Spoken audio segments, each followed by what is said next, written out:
Hello everyone! Welcome to Rimabin Cooking Lifestyle. Ito naman po ang inyong butihing kusinera maghahatid ng panibagong recipe. Ito ay tinatawag na indulsaw sa Zamboanga or sa Chabacano. Ito ang lulutuin natin ngayon. Usually, ang indulsaw is malalaki ang hiwa. Kaya lang ito, hiniwa ko siya ng maliliit pero hindi bite size, medyo malaki. Ayan, nahugasan na. Ito ang ating mga sangkap, may toyo, suka, ang ating pineapple, ang ating seasoning granules, ang ating pasas, ang ating star anise, bay leaves, paminta, tsaka onion, bawang, at ang ating ginger, may sugar pa. Ngayon, isasalansan natin sa ating rice, pressure cooker.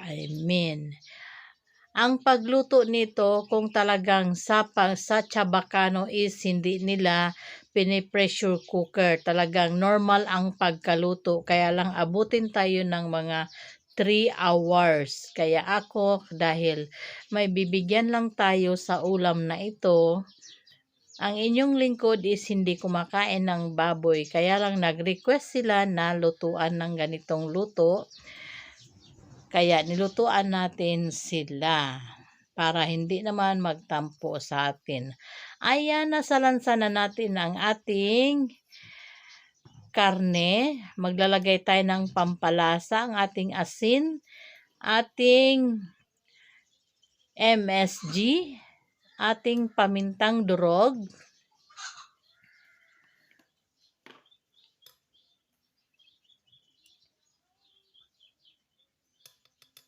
ayan,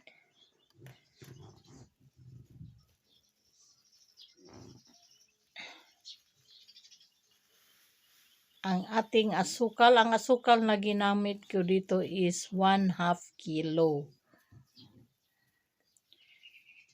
Wash sugar. Pwede gumamit ng white sugar. Pero usually ngayon, ang ginagamit kasi nila is wash sugar. Ayan, ilagay lang natin lahat ang ating raisin or pasas. Kailangan talaga mayroon ito lahat kasi ito ang pampalasa at pampasarap sa ating lulutuin. Ayan, then ang ating pineapple tidbits, ang ating suka,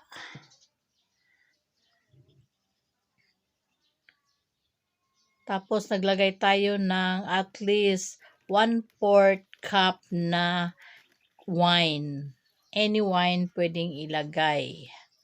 Then ating seasoning granules. Ayan. Tansya-tansya lang, sa tamang tansya ang ating paglagay dito. Ayan. Then ang ating soy sauce. Any brand of soy sauce is pwedeng gamitin. Ayan, bali 1 cup na soy sauce ang ginamit ko. Ang cup na ginamit ko is yung maliit lang na pang-inuman namin. Yan. Ayan, doon na rin ako nagsukat ng Sprite sa cup na ginamit natin sa toyo.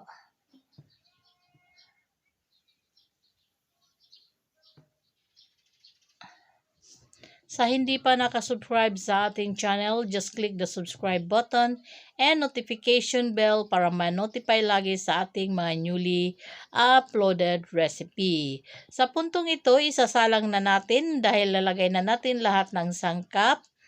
Hindi naman lahat pero may kulang pa yan na sangkap. Atin muna yan siyang isi-simmer. Be careful sa paggamit ng ating pressure cooker. Ayan. Atin na yan siyang pakuluin. Ang pag-timer nito is pagsimula ng mag-whistle ang ating, ayan, saka natin simula ang pag-time ng ating pagluluto. Kahit anong luto, ganyan ang process niya. Kailangan mag-whistle muna bago mag-time. Then, before natin yan siya, after 30 minutes, ayan, before natin siya bubuksan, tanggalin natin yung pressure para iwas disgrasya. Kasi pag binuksan ninyo yan na nandyan pa ang pressure, ay nako, mahirap na. Kailangan, ayan. After 30 minutes, ito na ang ating indulsaw. Ayan, atin siyang imekos-mekos. Tignan nyo. Na siya, nagsabaw-sabaw na. Yan, medyo patutuyuin pa natin yan siya.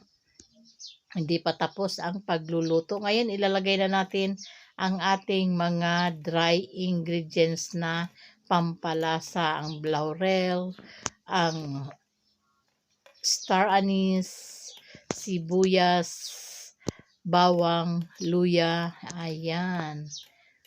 Maraming bawang ang nilagay natin.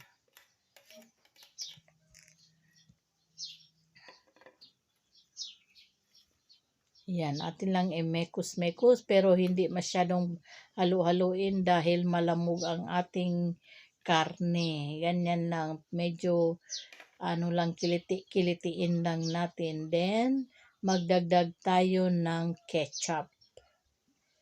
Ayan, ang ketchup, yung ang ginamit natin, banana ketchup. Ayan, banana ketchup. Yan, then atin yan siya ulit i-simmer hanggang masyadong lalambot. Yan talaga siya. Pag kinain nyo ito, melt in your mouth talaga ang ulam na ito. Wow ka sa sarap at saka mapapataob ang kaldero sa ulam na ito. Tapos pag naluit ito kahit 3 days to 4 days, hindi yan siya masisira. Ayan, sa puntong ito, nagdagdag tayo ng Sprite.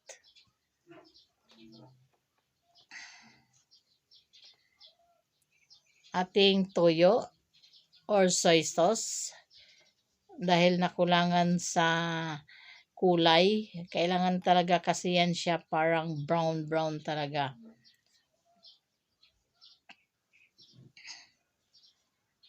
Ayan, simmer na natin ulit ng mga ilang minutes. After natin na simmer, by the way, mga kaamigas, nilipat ko pala sa kawali kasi gusto ko ma-relax siya sa pagluluto. Kaya nilipat ko siya para malaki pero malambot na talaga ito siya. Ayan, pwede na yan siyang hanguin. Ayan, malambot na siya. Talagang sinisimmer lang natin, patuyuin kunti.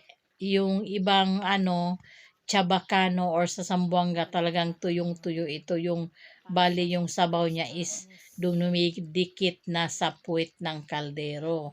Pero ang nag-request kasi sa inyong lingkod na lutuin ito, medyo sabawan daw kasi gusto nila yung sabaw ilagay sa kanin.